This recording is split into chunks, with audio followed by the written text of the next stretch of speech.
রব্বুল আলামিন ডাক দিয়ে বলেন, হজ তোমরা কেন করবে? এই হজ হলো তোমাদের উপকারের জন্য। লাকুম ফিহা মানাফিউ ইলা আজালিম মুসাম্মান সুম্মা মাহিল্লুহা ইলাল বাইতিল আতীক। আল্লাহ বলেন, এতে রয়েছে এক নির্দিষ্ট মেয়াদ পর্যন্ত তোমাদের নানা রকম উপকার। নির্দিষ্ট মেয়াদ পর্যন্ত তোমাদের নানা রকম কি আছে? উপকার। এটা কেন বললেন? কারণ আমরা তো জানি যারা হজ করে তারা বাকি জীবনের জন্য তারা উপকার পায়। হজ যারা করে তারা কি পায়? উপকার পায়। বাকি জীবনের জন্য তারা কি পায়? উপকার পায়। কিন্তু আল্লাহ এখানে বলেছেন নির্দিষ্ট কয়েকদিনের জন্য তোমাদের জন্য কি রয়েছে? নানা রকমের উপকার। এই কথাটা আল্লাহ এই জন্য বললেন। এই কথা বুঝতে হলে সূরা বাকারার, সূরা আলে ইমরানের ৯৭ নম্বর আয়াতের শুরুটা দেখতে হবে। ফিহি আয়াতুম বাইনাতুম মাকামু ইব্রাহিম ওয়া মান দাখালাহু কানা আমিনা। আল্লাহ বলেন, তোমরা এখানে যে কয়দিন থাকো না কেন, ওয়া মান দাখালাহু কানা আমিনা, তোমরা যে কয়দিন এখানে প্রবেশ করবে, যতদিন এখানে থাকবে তোমরা নিরাপত্তায় থাকবে। সুবহানাল্লাহ বলেন।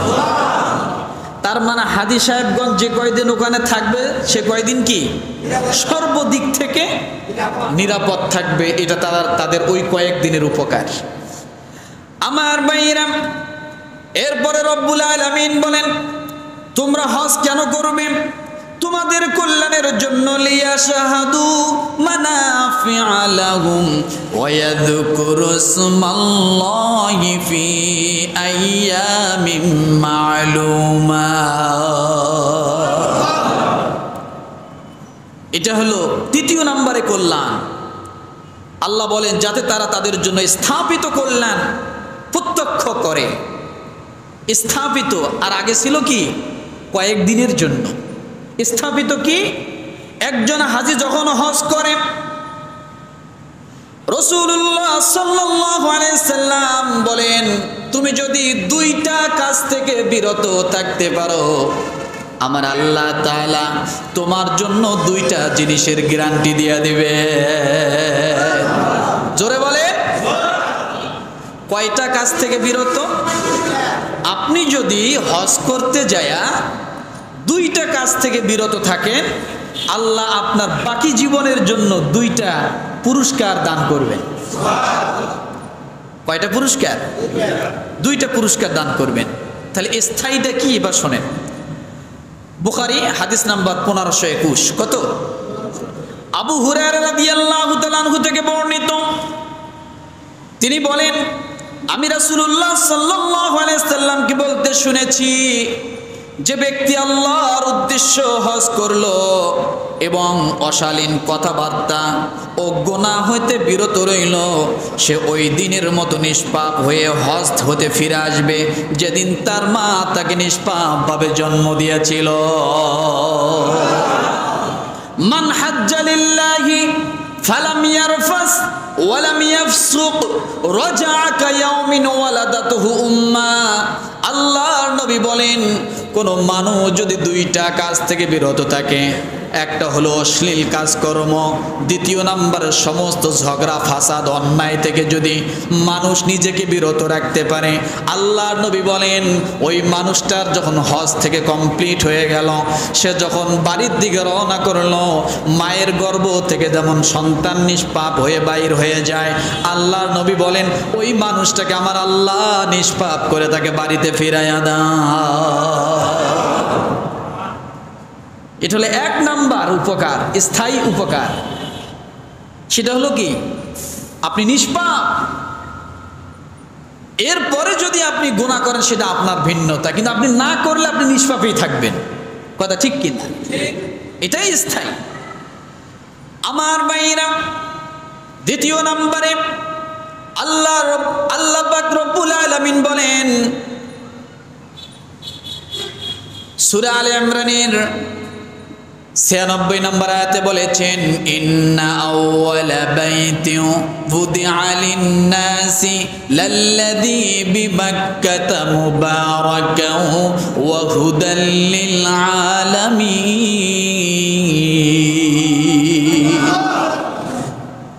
রব্বুল আলামিন 96 নম্বর আয়াতে আলে ইমরানের বললেন নিশ্চয় ঘরটা হলো প্রথম ঘর, আর এই ঘরে হলো বরকতময় একটি ঘর। এই ঘরে যে মানুষটি 40 দিন পর্যন্ত থাকলো, 1 মাস থাকলো, অর্থাৎ হজের কাজ সম্পাদন করতে যে কয়দিন লাগে সেই কয়দিন থাকলো, এই ঘরের সঙ্গে যার সম্পর্ক হলো, এই ঘরের সঙ্গে যার স্পর্শ হলো, আল্লাহ পাক রব্বুল আলামিন বলেন যে এটা বরকতময় ঘর। যে ব্যক্তি সম্পর্ক স্থাপন করলো, আমি আল্লাহ তাআলা তার বাকি জীবন আমি আল্লাহ তাকে বরকতময় বানায়া দেই। অর্থাৎ এটা চুম্বকের মতো আগেও বলেছিলাম। আপনি চুম্বকের সাথে একটা লোহা রাখবেন, লোহার গুণ পরবর্তীতে কি হবে? চুম্বকের মতোই হবে, সেও আর একটা লোহাকে টানতে থাকবে। আপনি যদি বরকতের সঙ্গে থাকেন, বরকতের সাথে সম্পর্ক রাখেন, বরকতময় বস্তুর সাথে আপনার সম্পর্ক থাকে, আল্লাহ বলেন আমিও তার জীবনটাকে বরকতময় বানায় দেব। যার কারণে হাজী সাহেব সহজে অভাবী হয় না। আল্লাহ বলেন দুনিয়ার সমস্ত অভাব থেকে আমি আল্লাহ তাকে মুক্ত করে দেব। কি করে দেব বলেন? দুনিয়ার সমস্ত অভাব থেকে আল্লাহ তাকে মুক্ত করে দেবে। এই হলো হজ কেন গেল। আমার ভাইরা, রব্বুল আলামিনের হাবিব রাসূলুল্লাহ সাল্লাল্লাহু আলাইহি ওয়াসাল্লাম মসজিদে নববীর মধ্যে বয়ান করতেছেন, খুতবা দিচ্ছেন। আল্লাহর নবী ডাক দিয়ে বলেন, ও সাহাবাই কেরাম, তোমাদের উপর হজ ফরজ করা হয়েছে। এক ব্যক্তি জিজ্ঞাসা করলে, ইয়া রাসূলুল্লাহ, হজ কি আমাদের জন্য বারবার করতে হবে? প্রতি বছর কি আমাদের করতে হবে? আল্লাহর নবী চুপ থাকলেন। সাহাবী আবার জিজ্ঞাসা করলেন, আবার রাসূলুল্লাহ সাল্লাল্লাহু আলাইহি ওয়াসাল্লাম চুপ থাকলেন। আবার জিজ্ঞাসা করলেন, ইয়া রাসূলুল্লাহ, হজ কি আমরা প্রতি বছর করব? আল্লাহর নবী তৃতীয়বারের বেলাও তার প্রশ্নের জবাব দিলেন না। চতুর্থবার যখন আবার প্রশ্ন করবেন, আল্লাহর নবী ডাক দিলেন, ও সাহাবী, তুমি চুপ থাকো। আমি বলেছি তোমাদের উপর হজ ফরজ করা হয়েছে, এতটুকের ভিতরে থাকার চেষ্টা করো। কারণ তুমি যে প্রশ্ন করেছো প্রতি বছর হজ করব নাকি করা লাগবে নাকি, আমি রসুল যদি মুখ দিয়ে বলতাম হ্যাঁ, তাহলে এটা তোমাদের জন্য প্রতি বছর হজ করা ওয়াজিব হয়ে যেত। এই জন্য তুমি 3 বার প্রশ্ন করেছো, আমি জবাব দেইনি। তোমরা অতিরিক্ত প্রশ্ন করবা না, অতিরিক্ত কিছু জানতে চাবা না, কারণ তোমাদের পূর্বেকার লোকেরা বেশি প্রশ্ন করার কারণে নিজেরা ধ্বংস হয়ে গেছে। কি হয়ে গেছে? কি হয়ে গেছে? আমাদের সমাজে এমন কিছু ব্যক্তি আছে না, কথা নাই বার্তা নাই, সময় নেই অসময়ে হঠাৎ এসে এক প্রশ্ন করে বসলো, আর কথায় কথায় দলিল। কি চায়? কথায় কথায় দলিল চায়। এগুলো হলো বেয়াদবের এক আলামত। কিসের আলামত? কিসের আলামত? বেশি দলিল চেয়েছিল আবু জেহেল। কে বলেন তো? কে চেয়েছিল? আবু বকর কোনদিন দলিল চাননি। আবু বকর রাদিয়াল্লাহু আনহু কি চাননি? যার কারণে আবু বকর রাদিয়াল্লাহু আনহু সিদ্দিক হয়ে গেছেন। আর দলিল চাওয়া ব্যক্তিটা কি হয়েছেন? লানতে পরিণত হয়েছেন। রসুল যখন মিরাজ থেকে আসলেন, সকালবেলা পা পা করে আবু জেহেল যা বলে, মুহাম্মদ, এটা আমি আবু জেহেলের ভাষায় বলছি, আবু জেহেলের ভাষায়, কাফেরদের ভাষায় যদি রসুলের নাম আসে এখানে সাল্লাল্লাহু আলাইহি ওয়াসাল্লাম না বললেও চলে। বলছে, মুহাম্মদ, বলছে জি বলেন চাচা। কয় আজকে কি খবর আছে তোমার বলো?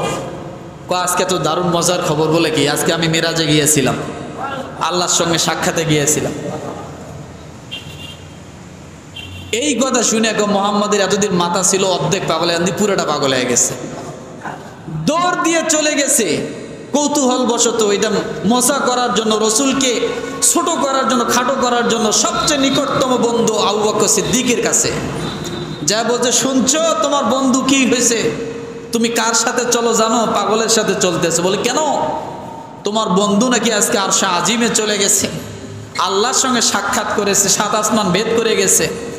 আবু বকর সিদ্দিক রাদিয়াল্লাহু তাআলা আনহু বললেন, আবু জেহেল, এটা কি রসুলের মুখ থেকে তোমার নিজ কানে শুনেছ? আবু জেহেল বলল, আমি এই মাত্র শুনে আসলাম। আবু বকর সিদ্দিক রাদিয়াল্লাহু তাআলা আনহু বললেন, আবু জেহেল, যদি এটা আমার রসুলের জবান থেকে শুনে আসো, আল্লাহর কসম করে বলি, আমার রসুল সত্য বলেছে, কোনোদিন মিথ্যা বলে না। আবু বকর রাদিয়াল্লাহু আনহু মনে এবার রসুলের কাছে এসে বলছে, দলিল দেন, আপনি যে উপরে গেছিলেন। দলিল চাইছে? নো, কথায় কথায় দলিল দেওয়া যায় না। আর দলিল চাওয়াও, আপনার পকেটে আপনারই টাকা, 100 টাকার 5টা নোট আছে, পকেট থেকে হারিয়ে গেছে, এখন কেউ পাইছে, পাওয়ার পরে যদি আপনি বলেন যে ভাই আমার তো কিছু টাকা হারিয়েছে, তখন ওই ব্যক্তি বলল আমি টাকাটা পাইছি। এখন যদি আপনি বলেন তাহলে এই টাকাটা আমার, এই 500 টাকা আমার, 5টা নোট 100 টাকার এটা আমার, ওই ব্যক্তি যদি বলে যে তোমার যে টাকা, এর প্রমাণ দাও, আপনি কি প্রমাণ দিবেন? এখন যদি বলে যে টাকার মধ্যে যে নাম্বার লেখা আছে, আছে না? বলে হ্যাঁ, এটা যে তোমার টাকা, এই নাম্বার বলো। টাকার মধ্যে নাম্বার দেওয়া আছে না? এখন যদি বলে এই টাকাটা যে তোমার, তাহলে টাকার মধ্যে নাম্বার আছে, নাম্বার বলো, তাহলে তোমাকে টাকা দিয়ে দেবো। পারবেন বলতে? বলতে না পারলে তাই বলে কি টাকা আপনার না? তাই বলে টাকা আপনার না? আপনার। আমার ভাইরা, এই জন্য কথায় কথায় আমরা কি চাবো না? দলিল চাবো না। রসুল নিজে নিষেধ করলেন, তোমরা এত প্রশ্নকারী হইও না, এত দলিল তোমরা চেয়েও না। এই জন্য কিছু কিছু সময় আলেমরা যখন কোনো প্রশ্নের উত্তরে চুপ থাকে, তখন আমাদেরকেও চুপ থাকা উচিত। এমন কিছু প্রশ্ন হাও বলা যায় না, নাও বলা যায় না। রসুলের এমন জীবনীতে নাই? নাই? সাহাবাই কেরাম এমন কাজ করছে, রসুল হাও বলতেছে না, নাও বলতেছে না। প্রশ্ন করছে, রসুল হাও বলে না, নাও বলে না। ওটা সব আল্লাহর উপর ছেড়ে দিতে হয়। কিসের উপর ছেড়ে দিতে হয়? আমার ভাইরা, আল্লাহর নবী জনাবে মুহাম্মদ রাসূলুল্লাহ সাল্লাল্লাহু আলাইহি ওয়াসাল্লাম বলেন, সাহাবী আল আকরা বিন হাসিব রাদিয়াল্লাহু তাআলা আনহু নবী করিম সাল্লাল্লাহু আলাইহি ওয়াসাল্লামের নিকট জিজ্ঞাসা করেন, আল্লাহ রাসূল, হজ কি প্রতি বছর না মাত্র একবার? তিনি বলেন, বরং একবার মাত্র, এরপর অধিক যদি তোমরা হজ করো তা হবে সব নফল। জীবনে একবার ফরজ। হজ কি জীবনে একবার ফরজ। তাহলে হজ কেন এই কথাটা বলেছিলাম? হজ এই জন্য, যেটা আল্লাহর হুকুম, ফরজ ইবাদত, তাই আমরা কি করব? হজ পালন করতে হবে। হজে কোনো কার্পণ্যতা করা যাবে না। আমার ভাইরা, রব্বুল আলামিন এবার ডাক দিয়ে বলেন, ওয়ালিল্লাহি আলান নাসি হিজ্জুল বাইতি মান ইসতাতাআ ইলাইহি সাবিলা। তৃতীয় নম্বরে আসলাম, হজ কে করবে? মনে আছে? হজ কি? হজ কেন? হজ কে করবে? সূরা আলে ইমরান আয়াত নাম্বার 97 আল্লাহ বলেন, মান ইসতাতাআ ইলাইহি সাবিলা। যারা সেখানে উপস্থিত হওয়ার সামর্থ্য রাখে তারাই হজ করবে। যারা ওখানে উপস্থিত হওয়ার সামর্থ্য রাখে তারাই কি করবে? হজ করবে।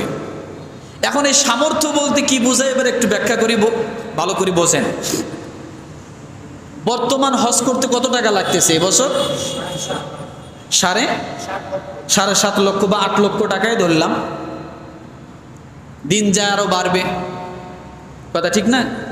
আর যত শয়তানি কাজ হলো ধর্মের মধ্যে, আপনি এমনি বেড়াইতে যান, এত টাকা লাগবে না। লাগবে? ঘুরতে যান, এত লাগবে না। হজ করতে যাচ্ছেন, তাই এত লাগতেছে। মানুষের জন্য দিন দিন ইবাদত কঠিন হয়ে যাচ্ছে। কি হয়ে যাচ্ছে? তা মানিস্তাতা ইলাইহি সাবিলা, সেখানে যাওয়ার মতো যার সামর্থ্য আছে সে কি করবে? হজ করবে। যাওয়ার মতো সামর্থ্য বলতে আপনি ওখানে যে কয়দিন অবস্থান করবেন, এই অবস্থান করতে যায় আপনার সমস্ত খরচ আদি সেখানে যা প্রয়োজন সব কিছু তো সংগ্রহ করতে হবে, থাকতে হবে। পাশাপাশি আপনি যদি আপনার পরিবারের প্রধান হন, আপনার অধীনস্থ যদি আপনার পরিবারের লোকজন থাকে যা আপনার ইনকাম খায়, আপনাকেই ভরণ পোষণ দিতে হয়, এমন পরিবারের লোকজন যদি থাকে, তাহলে আপনি যে কয়দিন সেখানে অবস্থান করবেন আর যে কয়দিন বাড়িতে থাকবেন না, আপনি এই কয়দিনের জন্য তাদের পুরা ভরণ পোষণের ব্যবস্থা সব কিছু কমপ্লিট করা এবং সেখানে যাওয়া আসা সমস্ত খরচ বহন করা সব মিলিয়ে যদি আপনার কাছে ওই পরিমাণ অর্থ থাকে, তাহলে আপনার উপরে কি হবে? হজ ফরজ হবে এবং আপনি হজ করতে যাবেন। মনে থাকবে কথাটা? তাহলে হজ তাদের জন্য। আমার ভাইয়েরা, আল্লাহ রাসূল সাল্লাল্লাহু আলাইহি ওয়াসাল্লাম এবার কি বলেন?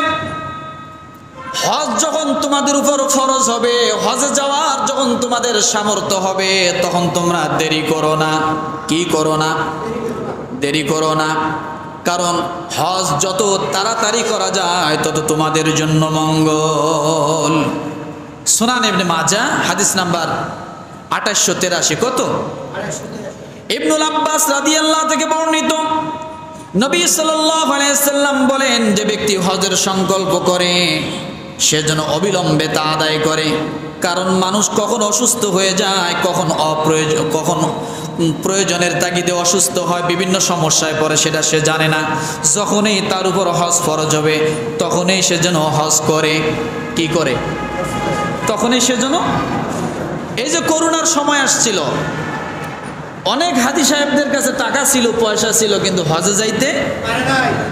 করোনার ফেরে পরে হজের টাকা সব ভেঙে খায়া শেষ, ব্যবসা বন্ধ হয়ে গেছে, জমানো টাকা সব শেষ হয়ে গেছে। আপনি কখন অসুস্থ হবেন আপনি তো জানেন না, কথা ঠিক কিনা? এই জন্য হজের যাওয়ার মতো সামর্থ্য আছে, টাকা পয়সা আছে, আপনি আর কি করবেন না? দেরি করবেন না। আপনার জন্য এখন থেকেই হজ ফরজ হয়ে গেছে। যদি আপনি না করেন তাহলে আপনার জন্য কঠিন হুঁশিয়ারি করা হয়েছে। আমার ভাইয়েরা, এবার ভালো করে বোঝেন হজ কখন করবে। রব্বুল আলামিন বলেন, ও দুনিয়ার মানুষ, হজ তোমরা সেই সময় করো, কারণ হজ হলো একটি বড় কঠিন ইবাদত। হজ হলো একটা কষ্টের ইবাদত। কিসের ইবাদত? হজ কিন্তু নামাজের মতো না।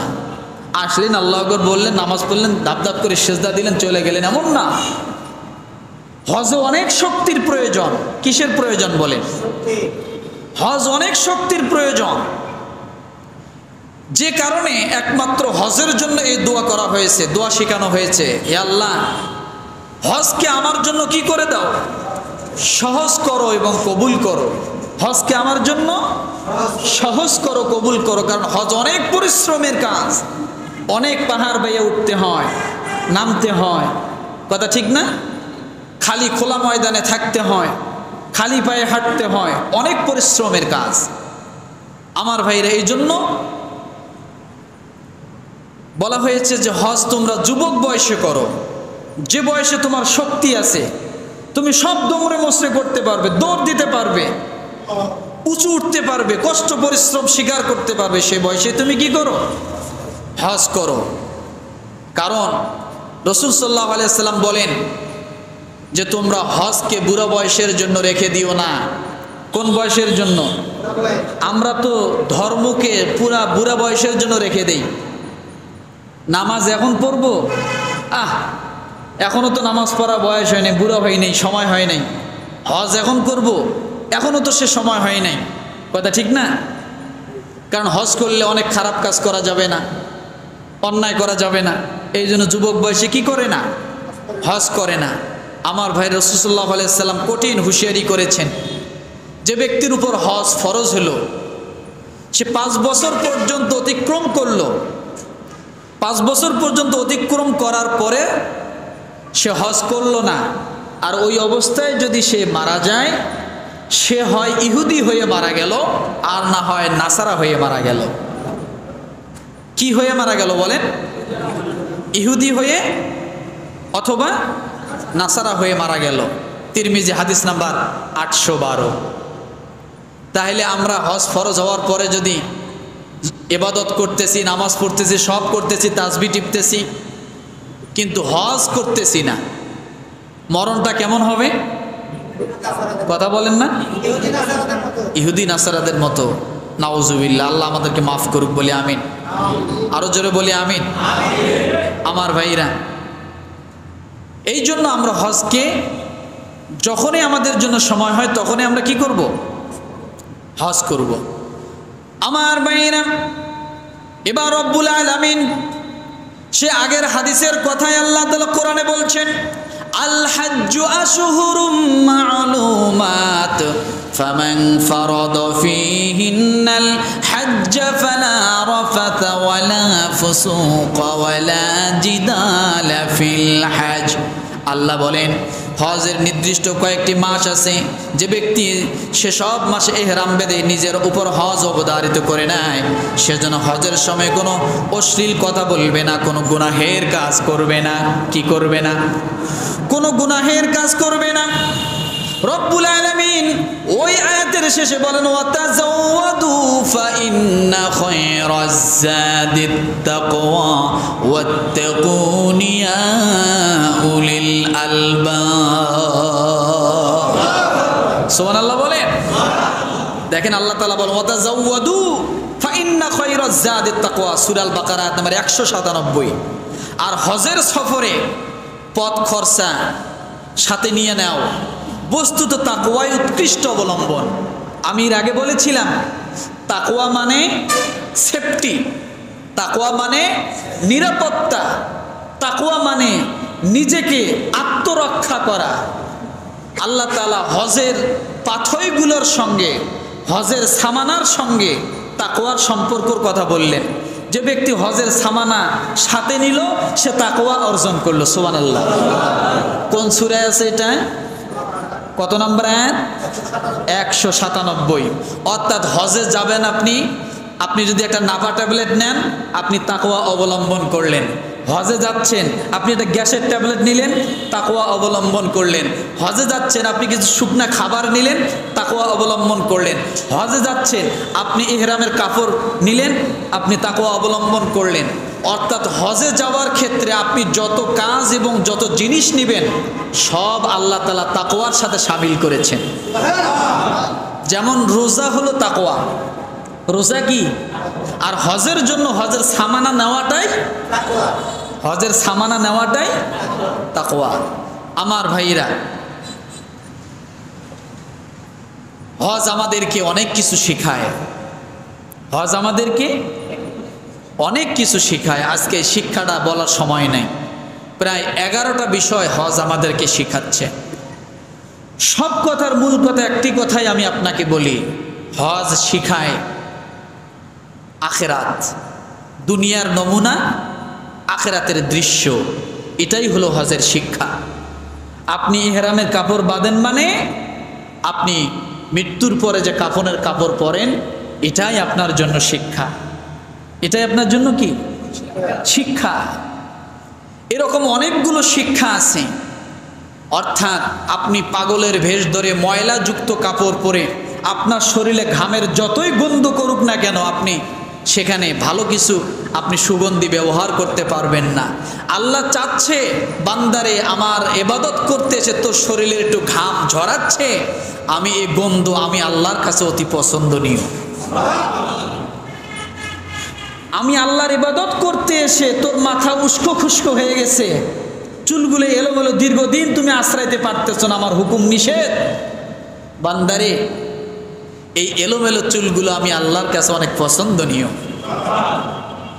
বান্দারে, আমি আল্লাহর হজ করতে এসে চারিগুলা তুমি কাটতে পারোনি, চারিগুলা তুমি কাটতে পারতেছ না, আমি আল্লাহ নিষেধ করেছি, চারিগুলো বড় হচ্ছে। আমি আল্লাহর কাছে এই সময়ের জন্য, এতদিনের জন্য তোমার এই বড় চারিটাই আমার কাছে পছন্দনীয়। দেখেন আল্লাহ তাআলা এগুলো আমাদের কাছে চায়। এগুলো আমাদেরকে আখেরাতমুখী শিক্ষা দেয়। আরাফার ময়দানে, খোলা ময়দানে মানুষ আহাজারি করতেছে, কাঁদছে, আল্লাহর কাছে হাত তুলে মুনাজাত করতেছে, রুনাজারি করতেছে। আল্লাহ এটাই শিখাচ্ছে যে কিয়ামতের ময়দানটা এমনই হবে। আজকে হয়তো 2 টুকরা কাপড় আছে, সেদিন 2 টুকরা কাপড়ও তোমাদের থাকবে না। দুনিয়ার জন্য 2 টুকরা কাপড় আছে, কিন্তু আখিরাত হলে 2 টুকরা কাপড়ও কি থাকবে না। আমার ভাইরা, এই জন্য আমরা হজে গেলে আখিরাতের অনেক কিছু আমরা শিখতে পাই, কথা ঠিক না? আমার ভাইরা, এবার হজের ফজিলত কি? সর্বপ্রথম হজের ফজিলত হলো হজ পালন করে আল্লাহর মেহমান। সুবহানাল্লাহ বলেন। হজ পালনকারী কি? যে একনিষ্ঠতার সাথে হজ পালন করে সেই আল্লাহর মেহমান। দ্বিতীয় নম্বরে, হজ করলে জীবনের সব গুনাহ মাফ হয়ে যায়। শুধু গুনাহ মাফ না, বান্দা নিষ্পাপ হয়ে যায়। তৃতীয় নম্বরে হজের ফজিলত হলো হজ করলে বান্দার জন্য আল্লাহ অভাব রাখেন না, অভাবকে দূর করে দেন।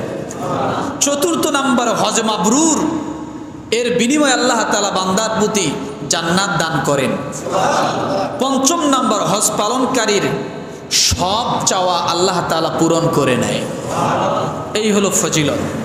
আমার ভাইরা, কিন্তু আমরা কথা অনেক ছিল, বলার সময় নেই। কিন্তু আমরা তো শুধু দুনিয়া চাই, আখেরাত চাই না। আমরা কি চাই? দুনিয়ায় চাই, আখেরাত চাই না। এরকম দুনিয়া শুধু চাইতেন কাফের মুশরিকরা। কারা চাইতেন? কাফের মুশরিকরা হজে যাইয়া দোয়া করতেন, ফামিনান নাসি মাইয়াকুলু রব্বানা আতিনা ফিদ দুনিয়া ওয়া মা লাহু ফিল আখিরাতি মিন খালাক। সূরা আল বাকারা আয়াত নাম্বার 200। কাফেররা কি বলতো? কিছু লোক তো এমন আছে যারা দোয়ায় কেবল বলে, হে আমাদের প্রতিপালক, আমাদেরকে দুনিয়ার কল্যাণ দান করো, আর আখিরাতে তাদের কোনো অংশই থাকবে না। যারা শুধু দুনিয়া চায় তাদের জন্য আখিরাতে কি থাকবে না? আল্লাহ পাক রব্বুল আলামিন উম্মতি মুহাম্মদীকে ভালোবাসেন, মুহাব্বত করেন। যারা রাসূলের অনুসারী হবে, আল্লাহ তাআলা তাদের জন্য দোয়া শিখায় দিলেন। আল্লাহ বলে, বান্দারে, তুমি আমার রাসূলের যদি উম্মত হও, তুমি এই দোয়া করবা না। তোমার জন্য আমি আল্লাহ দোয়া শিখায় দিলাম। ওয়া মিনহুম মাইয়াকুলু রব্বানা আতিনা ফিদ দুনিয়া হাসানাতাও ওয়া ফিল আখিরাতি হাসানাতাও ওয়া কিনা আযাবান নার। হজে যে এই দোয়াটা সবচেয়ে বেশি বেশি হাজী সাহেবরা পাঠ করে এবং আপনারা করবেন। আল্লাহ শিখালেন, কাফের মুশরিকরা শুধু দুনিয়া চায়। আল্লাহ, তুমি দুনিয়ার কল্যাণ দাও, দুনিয়ার কল্যাণ দাও। আল্লাহ বলে, আমি তাদেরকে দুনিয়ার কল্যাণ সামান্য দিব, কিন্তু আখিরাতে তারা কিছুই পাবে না। আর আল্লাহ ঈমানদারের জন্য এই দোয়া শিখাইলেন। সূরা বাকারা আয়াত নাম্বার 201। আল্লাহ বললেন, তোমরা এভাবে দোয়া করো যে আল্লাহ, তুমি আমাদেরকে দুনিয়ার হাসানা দাও, আখিরাতের হাসানা দাও, এবং কঠিন আযাব থেকে আমাদেরকে কি করো? রক্ষা করো। কারণ আখিরাতের শুধু হাসানা হলে হবে না, জাহান্নাম থেকে কি পাইতে হবে? মুক্তি পাইতে হবে। আগুন থেকে আমাদেরকে মুক্তি পাইতে হবে। আল্লাহ 3টে দোয়া শিখাইলেন এক আয়াতের মধ্যে। কয়টা দোয়া? কয়টা দোয়া? একটা হলো দুনিয়ার হাসানা, আর একটা হলো আখিরাতের হাসানা, আর একটা হলো ওয়াকিনা আযাবান নার, আগুন থেকে আমাদেরকে কি করো? রক্ষা করো। তাহলে এই 3 দোয়া সূরা বাকারার 201 নম্বর আয়াতে আল্লাহ শিখাই দিলেন। আমার ভাইরা, এই হলো বিষয়। এখন আপনি হজ করলেন, হজ শেষ করার পরে দোয়া টোয়া করে দুনিয়া চাইলেন, আখিরাত চাইলেন, সব চাইলেন, চাইয়াটাই একবার বাড়ি আসলেন। বাড়ি আসার পরে আপনার আমল কেমন হবে? হজ করে আসার পরে সর্বপ্রথম আপনার একেবারে লাল রুমাল, জুব্বা, পাগড়ি টাগড়ি পরে একেবারে সারা এলাকা আতর মাখন মাইকা ঘুরে বেড়াইতেছেন বেশি 1 সপ্তাহ, 10 দিন, 20 দিন। এরপরে পাগড়ি গেল, রুমাল গেল, সব গেল, নামাজ গেল, পরের জমির আল খেলা শুরু হয়ে গেল। এই আমল রাগ করবেন নাকি কেউ? হ্যাঁ, কয় এতদিন খালি হজে ছিলাম, 40টা দিন খালি পার হোক, তোর মজা দেখাবো আমি। আছে না? আছে না নাই? হজ করে আসছে 40 দিন কিছু বলবো না, খালি 40 দিন পার হোক, 41 দিনের দিন তোর ফতেয়া করব, তোরে কুরবানি দিব। কথা ঠিক কিনা? রব্বুল আলামিন সেই কথা বলেন, বান্দারে তুমি হজ করেছ, আমার কাছে দুনিয়ার হাসানা চাইলাম, আখিরাতের হাসানা চাইলা, আগুন থেকে তুমি আমার কাছে পরিত্রাণ চাইলা। বান্দারে এবার তুমি বাড়ি যাবা, বাড়ি যাওয়ার পরে তোমার আমল কেমন হবে, তুমি কোন আমলের মধ্যে সম্পৃক্ত রাখবা? আল্লাহ পাক রব্বুল আলামিন সূরা হজের 35 নম্বর আয়াতে আল্লাহ বলেন, আল্লাযীনা ইযা যুকিরাল্লাহু ওয়াজিলাত কুলুবুহুম ওয়াস-সাবিরিনা আলা মা আসাবাহুম ওয়াল মুকিমিস সালাতি ওয়া মিম্মা রাযাকনাহুম ইউনফিকুন। হাজী সাহেবরা যারা আছেন ভালো করে শোনেন, কাজ কি হজ করে আসার পরে? শুনবেন কি? শুনবেন? এইটা বলে সামনে আগাবো। আল্লাহ পাক রব্বুল আলামিন সূরা হজের 35 নম্বর আয়াতে বলেন, যাদের সামনে আল্লাহকে স্মরণ করা হলে তাদের অন্তর ভীতিকম্পিত হয়। অর্থাৎ হাজী সাহেব হজ করে আসার পরে হয়তো হজের মর্ম তার ভিতরে কিছুদিন যাওয়ার পরে আস্তে আস্তে লোপ পেয়ে যায়। যখন বান্দার সামনে কোনো জিকির করা হয়, বান্দার সামনে যখন ভালো কথা বলা হয়, আল্লাহকে স্মরণ করিয়ে দেওয়া হয়, বান্দা তখন নিজেকে আবার সংবরণ করে নেয়, নিজেকে আবার আস্তে গোটায় নেয়। এরপরে আল্লাহ বলে, হাজী সাহেব তুমি ভালো করে শুনে রাখো, কোনো বিপদ আপদে আক্রান্ত হলে ধৈর্য হারা হওয়া যাবে না, মারামারি করা যাবে না, কুরবানি দিতে চাওয়া যাবে না, ফতেয়া করতে চাওয়া যাবে না। ও বান্দারে তোমাকে ধৈর্যশীল হতে হবে, কারণ তোমার সামনে অনেক ধৈর্যের পরিচয়ের পরীক্ষা আসতে পারে, যেগুলোতে তোমাকে পরীক্ষা দিতে হতে পারে, যার কারণে তোমাকে সেখানে শয়তানের ওয়াসওয়াসায় পড়ে যাওয়া যাবে না। এক নম্বরে আল্লাহর স্মরণে হাজী সাহেবের মন কি হবে? বিগলিত হবে। যেমন আজান শুনলে হাজী সাহেবের বাড়িতে কি বসে থাকবে না, মসজিদে চলে আসবে। দ্বিতীয়ত হাজী সাহেবের সামনে অনেক ঝামেলা আসবে, ফিতনা আসবে, গানের আড্ডায় যেতে মন চাবে, বিভিন্ন শয়তানি কাজে যেতে মন চাবে, শয়তান তাকে প্রচারণা করবে, হাজী সাহেব চলো একটু গান দেখে আসি, নাটক সিনেমা দেখি, অনেক কিছু তার জন্য আসবে, ফিতনা, এগুলো বিপদ, এগুলো আসতে পারে। তখন হাজী সাহেবকে কি করতে হবে? ধৈর্য ধরতে হবে। আল্লাহ মুসিবতের কথা এখানে বলছেন যে আপদ বিপদ মুসিবত আসতে পারে, তখন কি করবে? ধৈর্য ধরতে হবে। এরপরে বলা হয়েছে হাজী সাহেবের 3 নম্বর কাজ হলো সালাত কায়েম করবে। এরপরে 4 নম্বর হাজী সাহেবের কাজ হলো সে দান করে যাবে। কি করবে বলেন? যা রিজিক দেওয়া হয়েছে তা থেকে কি করবে? দান করে যাবে, আল্লাহর পথে ব্যয় করবে। হাজী সাহেবরা যদি এই কাজগুলোতে হজ করে আসার পরে সম্পৃক্ততা থাকে, তো আল্লাহ হয়তো তার হজের মাকবুল, তার হজের যে আকর্ষণ, আল্লাহ তাআলা তাকে হয়তো মরণ পর্যন্ত টিকিয়ে রাখবেন। কালকে বলেন সুবহানাল্লাহ, আরো আসতে বলেন সুবহানাল্লাহ। আমার ভাইরা, তাইলে আমরা হজ করবো তো ইনশাআল্লাহ? জোরে বলেন, হজ করব। আল্লাহ যেন আমাদের সকলকে হজ করার তৌফিক দান করে, বলি আমিন।